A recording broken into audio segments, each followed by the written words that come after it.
Assalamualaikum warahmatullahi wabarakatuh. Perkenalkan, kami dari kelompok D, Fisika Material kelas A, akan memaparkan materi tentang LED, material, dan struktur. Berikut pemaparan dari kelompok kami.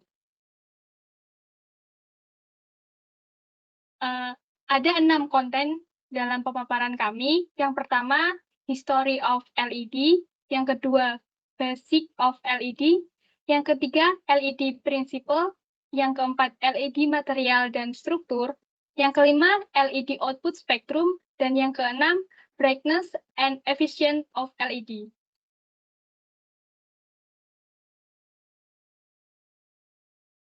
Selanjutnya akan Oke. dijelaskan oleh teman saya. Terima kasih Dini. Sebelumnya perkenalkan, saya Cindy dan saya akan menjelaskan mengenai materi History of LED dan Basic of LED. Oke, langsung saja kita bahas History of LED. Pada tahun 1907, konsep dari LED ditemukan oleh Bapak Round. Beliau ini menemukan fenomena cahaya yang dihasilkan ketika arus listrik melewati silikon karbida.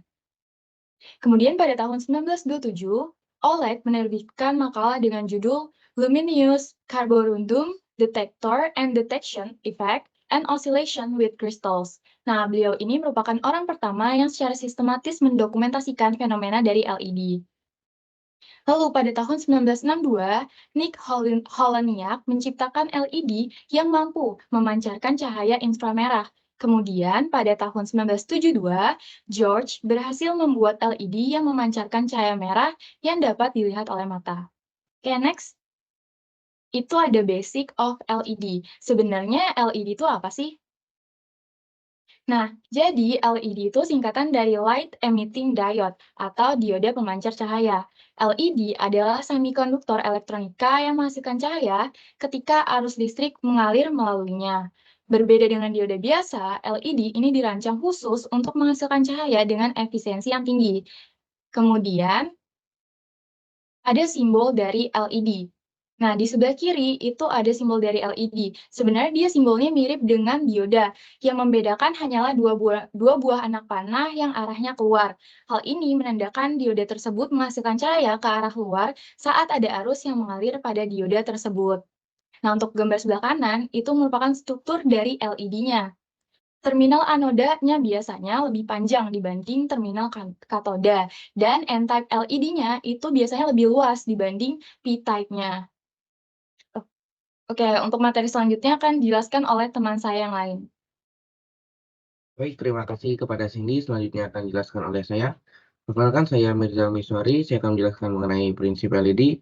Jadi LED itu merupakan suatu jenis dioda yang terbuat dari material semikonduktor seperti gallium arsenide atau GaAs, gallium nitride GaN, atau indium gallium nitride InGaN yang tepat dialiri arus listrik. LED merupakan suatu chip yang terdiri dari semikonduktor khusus sehingga dia terdapat dua kutub, yaitu kutub positif dan juga kutub negatif. Semikonduktor khusus tersebut dibentuk dengan menambahkan ketidakmurnian impurity pada semikonduktor murni sehingga terbentuk karakteristik kelistrikan yang kita inginkan. Next. Oke, bisa dilihat gambarnya di situ. Jadi prinsip kerja LED yaitu saat LED diberi aliran tegangan maju atau forward bias dari anoda yaitu P, lihat di situ P-type ke katoda, itu elektron pada wilayah material N-type yang berlebihan akan berpindah ke wilayah yang memiliki hole atau lubang yang berlebihan atau ke wilayah muatan positif material P-type. Pertemuan elektron dengan hole akan melepaskan foton dan memunculkan cahaya monokromatik satu warna. Jadi dia melepaskan foton. Dari melepaskan foton itu dia baru bisa menghasilkan cahaya. LED termasuk transducer yang mengubah energi satu bentuk ke bentuk lainnya. Di sini dia mengubah energi listrik menjadi energi cahaya. Next. Selanjutnya ada bahan dan struktur LED. Di sini ada pada bagian lampu yaitu skrupnya dia menggunakan baja platina. Untuk rakitannya itu menggunakan tembaga, solder, insulasi dan juga porselen. Untuk balas atau pengemudinya dia menggunakan papan sirkuit atau biasanya kita bilang breadboard. Terus ada resistor, transistor, induktor, kapasitor, dioda, kawat tembaga, dan juga tabung. Selanjutnya ada penyerapan panasnya, kita bisa menggunakan aluminium, tembaga, dan plastik. Untuk modul LED-nya, kita menggunakan LED die, aluminium, plastik, copper wire, iron, lead, nickel, zinc, gold, silver. Nah, untuk optiknya itu bisa menggunakan plastik, kaca, atau juga tembaga. Untuk semikonduktor material itu pada AIGAS itu mempunyai warna merah dan juga inframerah. Untuk AIINGAP itu ada warna merah, jingga, hijau, dan juga kuning. Untuk AIINGAN itu ada biru, hijau, ungu, dan juga ultraviolet.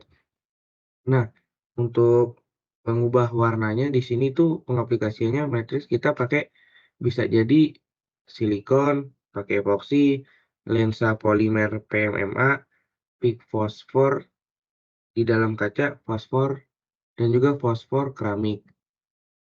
Baik, sekian penjelasan materi dari saya. Selanjutnya akan dijelaskan oleh teman saya. Oke, baik. Sebelumnya perkenalkan, nama saya Alzana Fida Saif Anwar. Di sini saya akan menjelaskan terkait dengan LED output spectrum atau spektrum keluaran dari LED sendiri. Jadi, energi foton yang dipancarkan dari LED tidak hanya sama dengan energi celah pita EG, karena elektron pada pita konduksi CB terdistribusi energinya, dan begitu pula lubang pada pita valensi VB. Konsentrasi elektron sebagai fungsi energi dalam CB diberikan oleh GE, FE, di mana G adalah kerapatan keadaan dalam CB dan F adalah fungsi Fermi-Dirac atau probabilitas menemukan elektron dalam keadaan berenergi E, dan produk GE, FE mewakili konsentrasi elektron per satuan energi. Next. Nah, baik, di sini kita bisa lihat di gambar A merupakan salah satu penjelasan bagaimana elektron dibawa oleh arus yang masuk ke CB. Kemudian di gambar B kita bisa lihat bagaimana elektron pada CB, kemudian lubang pada VB.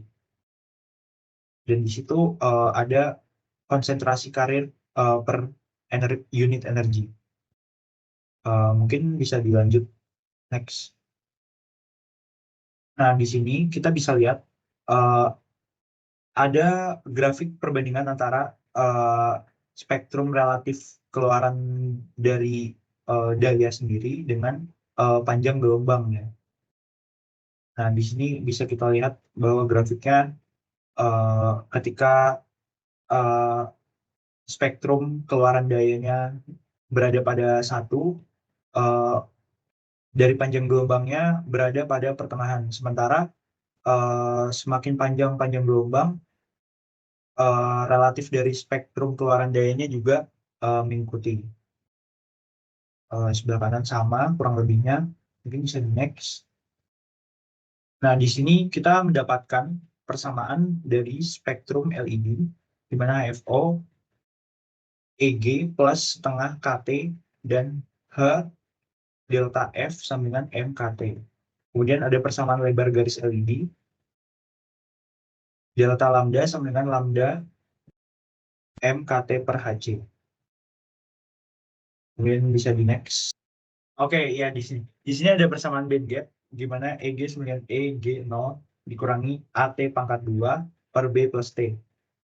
Deskripsi spektrum keluaran di atas pada dasarnya mengasumsikan bahwa elektron yang diinjeksikan akan mengalami thermalisasi yang mencapai distribusi kesetimbangan dalam lapisan aktif tipe P segera setelah diinjeksikan sepi. Argumen ini akan berlaku untuk semikonduktor non-degenerasi di bawah indeks yang lemah. Next. Oke. Baik. Nah, di sini kita bisa lihat ya. Jadi semakin lebar sebuah spektrum, maka semakin panjang dari sebuah gelombang. Nah, di sini ada band gap always ya. Mungkin selanjutnya bisa dilanjut oleh teman saya. Dini, silakan. Menjelaskan tentang brightness efisien LED. Manusia tidak semua panjang dengan cara yang sama. Mata manusia lebih sensitif terhadap beberapa daripada yang lain.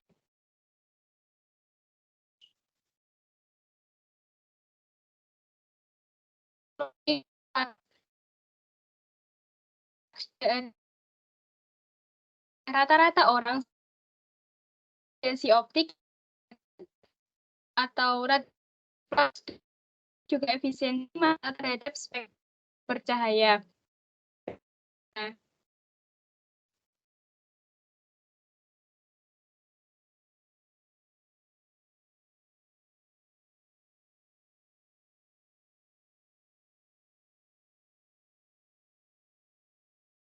efisiensi bercahaya yang digunakan dalam aplikasi pencahayaan listrik jadi flux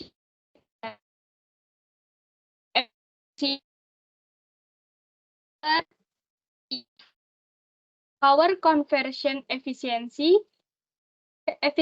konversi daya atau PCE. Efisiensi PCE mengukur efisiensi keseluruhan konversi dari input daya listrik ke keluaran daya optik. Rumus efisiensi PCE sama dengan daya output optik per daya input listrik atau P0 sama dengan IV. Next. Internal quantum efisiensi yaitu arus membawa elektron ke dalam lapisan PGAAS di mana mereka bergabung dengan lubang dan memancarkan foton. Elektron bergabung kembali dalam PGAAS melalui rekombinasi langsung dan tidak langsung, langsung radiatif dan tidak langsung non-radiatif. Berikut rumusnya. Selanjutnya, laju pembangkitan foton secara internal sebanding dengan 1/dr. Sebelum foton dapat diamati secara eksternal, foton harus diekstraksi. Fraksi foton yang keluar dari perangkat dan dipancarkan adalah efisiensi ekstraksi atau EE. Berikut adalah rumus dari efisiensi EE. Next. Selanjutnya, output radiant power. Laju injeksi elektron ke dalam PGAAS adalah I per E. Laju emisi foton internal adalah efisiensi IQE I per E. Dari efisiensi EE ini menjadi diekstraksi sehingga flux foton keluaran I per E adalah daya optik keluaran adalah P0 sama dengan HF kali flux foton sama dengan HF kali efisiensi EE kali efisiensi IQE I per E. Eksternal quantum efisiensi, kita bisa lihat LED sebagai pengubah kuanta muatan atau elektron yang dibawa oleh arus menjadi kuanta energi radiasi foton yang dipancarkan. Efisiensi kuantum eksternal atau EQE mengukur efisiensi konversi tersebut. Efisiensi EQE sama dengan foton yang dipancarkan secara eksternal per detik per elektron yang mengalir ke dalam perangkat per detik. Demikian pemaparan materi LED dari kelompok D. Terima kasih. Wassalamualaikum warahmatullahi wabarakatuh.